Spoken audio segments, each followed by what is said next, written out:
হোয়াটসঅ্যাপের এই সেটিং এর কথা 99% মানুষ জানে না। আপনি যে কারো চ্যাট লক করে রাখতে পারবেন, আপনি ছাড়া কেউ খুঁজেই পাবে না। কিভাবে কাজটা করবেন চলুন দেখিয়ে দিচ্ছি। আর এই ভিডিওটা যে কোনো সময় প্রয়োজন হতে পারে, ভিডিওটা শেয়ার দিয়ে রাখবেন। প্রথমে হোয়াটসঅ্যাপে চলে যাবেন। এখান থেকে আপনি যে চ্যাট লক করতে চান সেখানে ক্লিক করুন। উপরে 3 ডটে ক্লিক করুন। এখান থেকে লক চ্যাট এখানে ক্লিক করুন। কন্টিনিউ ক্লিক করুন। তারপরে এখান থেকে আপনি ফিঙ্গারপ্রিন্ট দিতে পারেন, পাসওয়ার্ড লক দিতে পারেন, প্যাডন লকও দিতে পারেন। আমি ফিঙ্গারপ্রিন্ট দিয়ে নিলাম। এখানে দেখেন লক চ্যাট চলে আসছে, আপনি এখানে ক্লিক করুন। এখান থেকে আবারও ফিঙ্গারপ্রিন্ট দিন। দেওয়ার পর উপরে 3 ডটে ক্লিক করুন।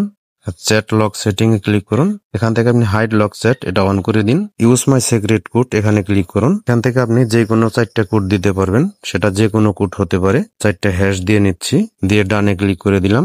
এটা লক হয়ে গেছে। দেখেন আমার এখানে কিন্তু চ্যাট জিপিটি নাই। এটা আপনি কিভাবে খুঁজে পাবেন? সার্চ অপশনে ক্লিক করুন। আপনি যেই কোড দিয়েছিলেন সেই কোডটা এখানে ক্লিক করুন।